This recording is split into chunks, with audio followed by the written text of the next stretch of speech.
Next.js 16 just dropped early. Apparently, Vercel couldn't stand ReactConf stealing the spotlight. And that's not even the weirdest news, so let's speedrun the 7 biggest stories in web dev right now that you missed because you're employed and I am not. By the way, this morning I tried to swap to variables and JavaScript threw a reference error "y is not defined." Can you spot the bug? I'll show you the fix at the end. The Triangle Boys dropped Next.js 16 beta a day before ReactConf. TurboPack is now the default, React compiler support is built in, and the new caching APIs mean your app might finally feel fast until you add analytics, of course. Meanwhile, at ReactConf, everyone expected fireworks but got therapy instead. React compiler version 1.0 is stable.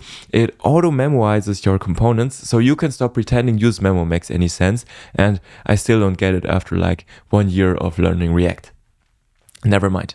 So the new View Transition API adds built-in animations for route changes, which is pretty cool. Let's see what people on X cook up with that. And the React Foundation means Meta officially handed React to the Linux Foundation, so React now has multiple parents and none of them is Zuck. Now Bun dropped version 1.3, calling it their biggest release yet.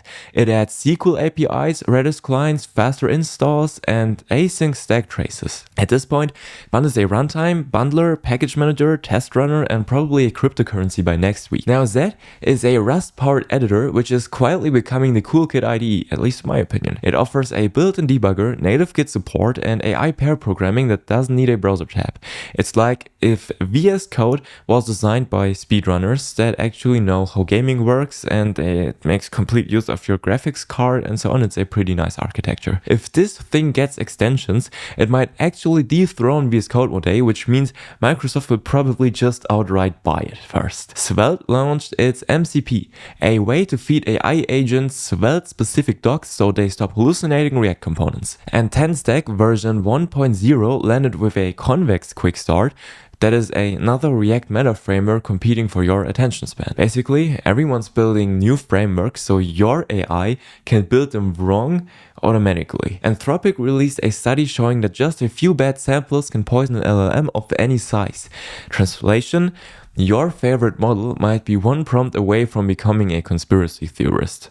But I think that is no shocking news. Windows October update adds AI to everything. File Explorer can summarize images, settings got a redesign, and passkeys are now native. We're only one update away from Clippy coming back as Copilot. So in 1 week, Next.js went early, React grew up, Bun bulked up, and Windows caught the AI virus. Is it just me, or does web dev right now feel like speedrunning your own burnout arc? Never mind. Don't worry, I'll see you next week, unless Bun ships 1.4 tomorrow. And to fix the bug from the beginning, I updated my code to use semicolons and wrapped the expressions in parentheses. You're welcome.